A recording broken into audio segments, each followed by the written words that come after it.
You dropped the ball. You dropped the ball. You should have caught the damn ball. I knew it! The Best of Times, starring Robin Williams. Hello. And Kurt Russell. Get out of here, Jack. Play the game again. What do you mean, just play the game again? You can't play the game again. I've just come up with the big idea. We play the game again. Jack, you can't play that game again. You know what Shooty'd say to that? Let's play some football! I am throwing down the gauntlet. Hey everybody, it's the Cannon Cruisers. I'm JD. And I'm Randy, and today in our summer sports special that we've been doing, we checked out the 1986 American sports comedy drama film, directed by Roger Spottiswood, written by Ron Shelton, and starring Robin Williams and Kurt Russell. You might know what we're talking about here. The Best of Times. That's a movie that I've never heard of before. Have you heard about The Best of Times before? I didn't even know this movie existed until we looked it up.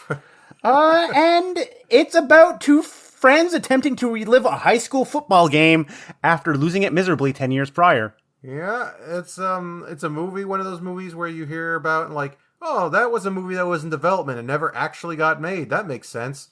No, actually did get made. It was put out. Yeah, and then usually this is the type of movie that you hear, oh, this used to play on HBO all the time. No, it wasn't. No. So this is a Kurt Russell and Robin Williams film. And nobody seems to know about it, which is and nobody seems to talk about it, and it's very bizarre.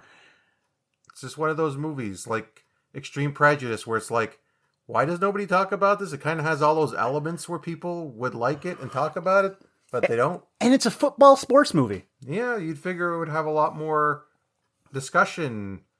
Maybe it's the title. I don't know. Maybe it's a bit too generic of a title. And it's the second. It's basically Robin Williams' first headlining for a film. He appeared in one other film, but he appeared in that film. Mm-hmm. This is the one where he starred in and showed that he could be a star, which he did become very fast after this. So I don't really understand why it's not really that well known. As you can tell, we have a lot of confusion going on about this movie. Mm-hmm. So, JD, other than that one line, what is the movie actually about? It's about Robin Williams' character, who was the guy who was supposed to catch the ball in the last play of the last game, and he fumbled it, and he's been living it down ever since. And now he gets the opportunity to replay that game and finally show what he's made of. And finally put it to rest which of the two teams were the better of the two teams. Yeah, so then they have to go get back the old team again and win. And that's pretty much the story. And then mixed in with that is some romantic troubles with Robin Williams and Kurt Russell. Not together, but with their wives. Yeah. Where they're sick of hearing Robin Williams' character talk about this damn game and football because the town doesn't have a lot of stuff going for it to begin with.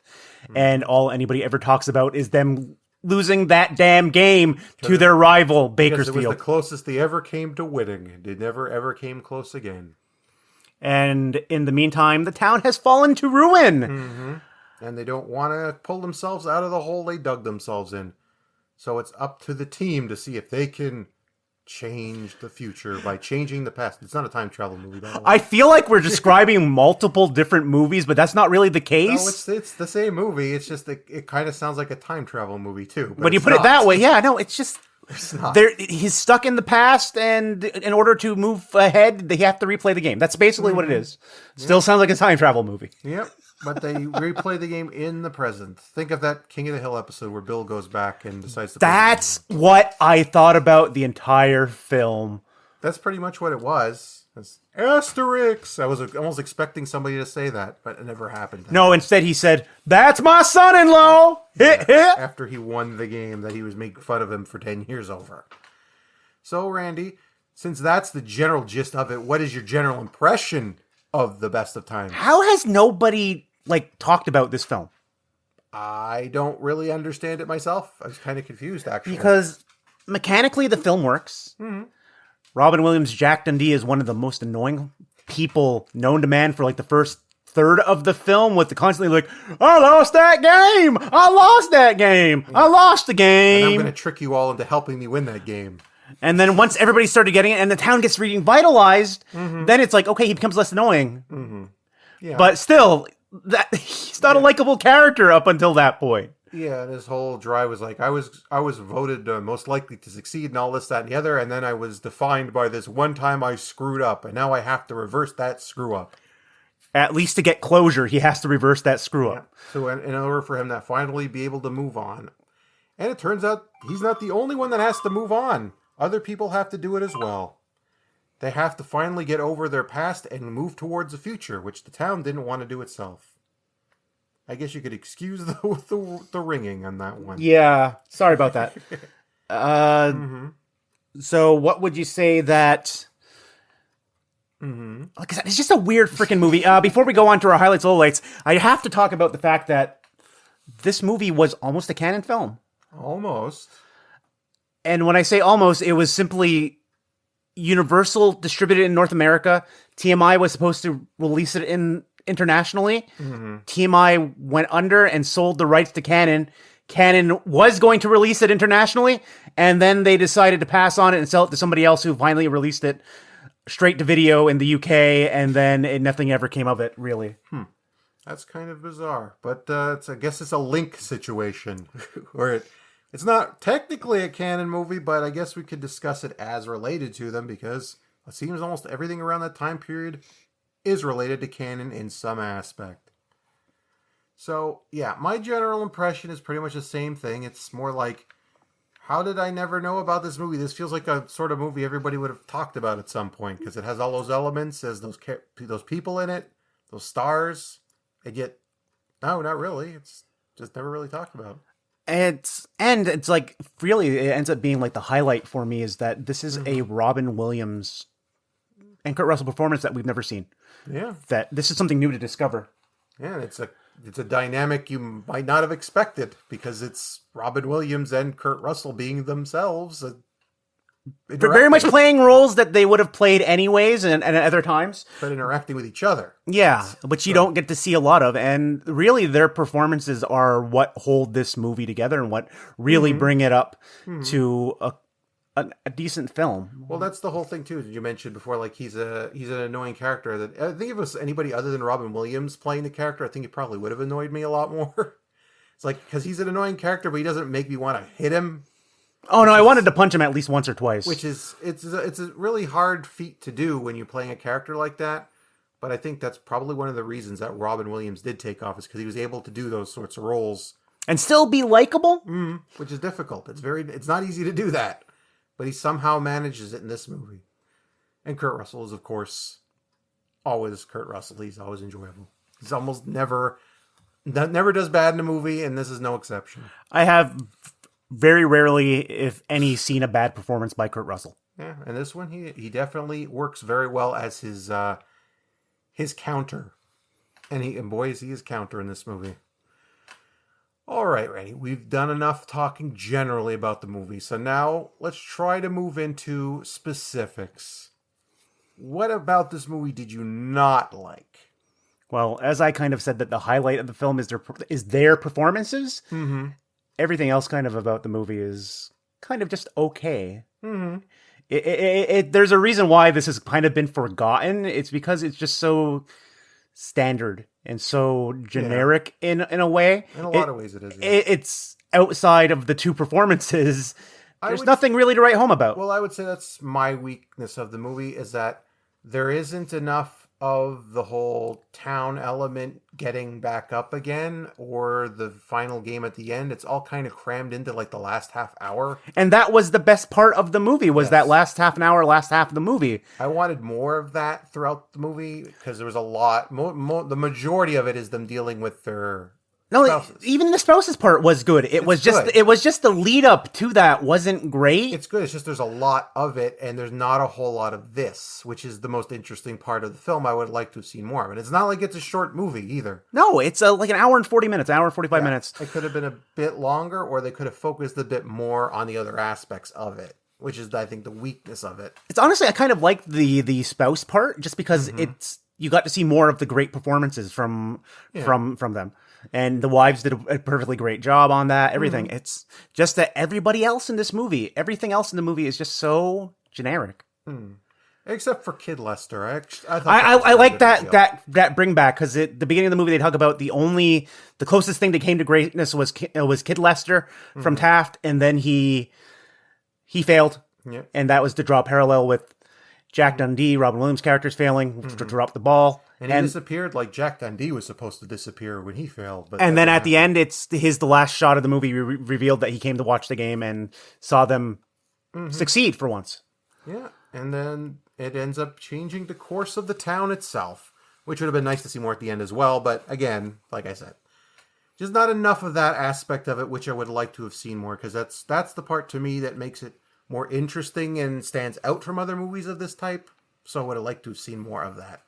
I also have to say the title is not good. No, the title is not good. It doesn't fit the movie. It's just kind of you generic. Go. Oh no, because you want it. I know where they're going for with it. It was the best of times. It was the worst of times. Yeah. High school was the best of times for him, but it was also the worst of times for him. Yeah, but it doesn't really stand out. It's a very generic title. Yeah, it doesn't fit. It needed more stand out of it, and I think you mentioned something about Robin Williams saying the reason it didn't stand out is because the director didn't know a whole lot about football. Yeah, the director was a Canadian director, so that's Roger Spottiswood. Spottiswood, yeah. And he said that after the fact he realized that maybe it wasn't the best idea to have a Canadian director who didn't have a lot of knowledge about football being the one to direct the film. I don't know about that. I don't think that really had a whole lot to do with it. The directing was totally fine, yeah. He did a fine job. I think it's more just that it wasn't focused on certain aspects enough, because he did the game well enough. The plays are well filmed. You understand what's going on. You see the characters. Even when there's a lot of mud on the field, you still manage to know what's happening. Yeah. Like, it was very clear from everything going on that you knew what was happening. It's like, there was nothing wrong there.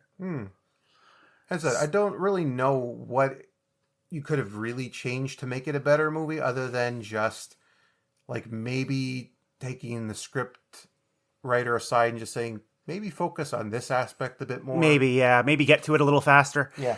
Because that's another thing, too. It takes a little bit too long to actually get to it, because almost the first hour of it is still them trying to convince the There's like a third of the movie, 2/3 of the movie, I guess you want to say? It's a long time. An hour out of an hour and 45 minutes and I understand the thought process behind it, because when you think about it, yes, it's an outlandish concept to do this, and it would take a lot of convincing, but I still don't think it had to take that long. They could have done something like, flash forwards or maybe montages to get to that point. That was what I was surprised about. There was no real montage. Yeah, they had a training session, but it wasn't quick cut montage. No, it was just like very clearly over the course of weeks they were training. Right. Like maybe a montage of them trying to convince people to join would have worked better. You know what I mean? Like this one, they're doing a little bit more, a little better, and they finally get them for some reason. Something like that probably would have helped. I don't think you need a montage for the actual sports part, because that's part of the fun is just watching them just learn again how to become a team. And like I said, it kind of leads into the highlights of the film of their performances, but you really see, you really see the town coming back alive. Mm-hmm. Even though we said that was kind of downplayed and we could have gone more into it, you do notice a difference to the town. It's just not lingered on enough, because you only really see it before the game starts. And again, the movie kind of ends when the game does. It would have been nice to have a little bit like after it, you know what I mean? Like seeing the town lively again as it wraps up. Just a little bit stuff like that, but that aspect of it is still really well done. It is what helps make the movie to me stand out, is because you get to see the different sides of these people who pretty much gave up. And you get to see them try again. The whole town gave up, and then this kind of gave them hope, and it kind of showed with Kid Lester coming back in right at the end. Yeah, we always said that. Like, you can always turn it around at the end, which is a nice way to end the movie, I thought. I do like the fact it's like, and next year we're gonna do this again next year, but you're gonna do it on my turf, on AstroTurf. Yeah, and that's not gonna happen. No, that's not gonna happen. But yeah, overall though, I would say it still works. It just would have been nice to have a bit more balance, I guess. Would you say that this is a solid 3 out of 5 movie? To me, this is the perfect 3 out of 5 movie in that it's a good watch. It's worth watching. I would recommend it, but it falls short of being really good. Yeah, it's a 3, and Kurt Russell and Robin Williams totally carry the movie to get this 3. They're carrying the 3. Them and if there's something that should the ones who play their wives. Yeah, if there's something you get you to watch. Convince anybody to watch. It should be. You want to see a movie with Kurt Russell and Robin Williams in it because you're not going to find a whole lot of those. This is definitely one to see because their chemistry is very unique, and you have to call it the chemistry of Pamela Reed and Holly Palance as the spouses. Oh, their spouses. They were very good all around. Yeah, so it's like those 4 performances were great. Yeah, they definitely helped carry the movie, and it makes it worth watching even still. Like I said, the only problem now that we were saying this is that go out and watch it is that this movie is incredibly hard to find, which is really weird. There was a DVD release. I don't know about a Blu-ray release, but it's not very easy to find at all. Yeah. It's not currently on any streaming services. We kind of found it on like a dodgy Russian site, like our go-to places. Yeah. It's like, here's some dodgy Russian bootleg of it that was ripped from a web stream that was on years ago and kind of confuses, but okay. Recently, we've had a pretty good batting average of movies we've covered finally getting released on something, so maybe it'll happen this time. Who knows? But this is the one you'd figure would be because, like I said, Kurt Russell in it, Robin Williams in it. They're not exactly unknown stars. So you think just with those people involved that would get a bit more recognition or people would jump on it, but not really. It's not even a cable movie, which it feels like. Yeah, it feels like this would have been replayed tons of times on HBO. Like this feels like something that would have been played a lot. Or like TNT in the afternoons, that sort of movie you'd think. But so I'm going to read something really quickly off of Wikipedia. Yeah, it's because it's out of all the the reviews generally weren't great for this movie, but this is the one out of them that did make the most sense. You had Scott Weinberg of E-Film Critic wrote, "Forgotten by most, yes, yet seemingly adorned by those who choose to remember it. The best of times stands in my book as one of the truly great sports comedies." I don't agree 100% with that about being one of the greats, but it is a good movie. I do kind of adore the performance. Yeah. And it is a comedy, but the comedy is not sort of comedy you expect for a sports movie. Like, it's a bit different than that. It's not like the usual sort of, I don't know, let's say the Mighty Ducks type comedy. It's a bit different than that. So it does stand out a little in that aspect. It's mostly just an execution where it felt like you could have emphasize the more unique elements of the story and it would have stood out better. But as it is, it's still not exactly a failure or anything or not worth seeing. I would still recommend it. It's like if you can find it, watch it. It's a decent movie. It was a decent afternoon. Yep. It's a good watch overall, and like I said, I would recommend it. But like I said, that's all for this one. We're getting up there with our movies and not that many left. No, we don't have that many sports movies left. But we're almost there. Yeah. So before we head off, it's like I just could go really behind the scenes because I'm kind of like, wow. So today we were recording on August 11th. We are 10 years to the day from the death of Robin Williams. That was not... That wasn't intentional. That was just coincidental that this happened. You just mentioned that when we were watching the movie. Wow. And watching this movie made me realize how much I actually miss Robin Williams as an actor. He's a very unique actor, very unique talent. And there isn't really anybody like him, and there still isn't. To the point where it's like I'm even tearing up just kind of like saying this because it's like really, truly, it's like out of all actors, it's like Robin Williams. He's a very unique actor. And when you watch him in this movie, you're just like, I can't really imagine anybody else playing his role in this. Yeah, exactly. Like, I don't think there is anybody else, as you said, that would have made this role likable as it was with how annoying he was. I'm thinking maybe if the movie was exactly the same and, like, let's say, I don't know, just to throw a name out there, like Woody Allen played that character. I would be punching him in the face over and over again. I think I might have even rated it a 2 because it would have brought my enjoyment down that much. But because it's Robin Williams doing it, it managed to make it somehow bearable. And without being overly Robin Williams, not like tons of funny voices, not like... Not like Aladdin, let's say. Yeah. Not like that. It's just him playing a good role, and it's an enjoyable role, and it's worth watching if you can find it. That's it. Yeah. And like I said, I just wanted to cap that off with saying that it's crazy that just coincidentally we watched it on 10 years to the day. That's just weird to think about. All right, everybody. That's all for this one, and we'll see you next time when we continue our cruise through our sports movie catalog. Goodbye. Goodbye.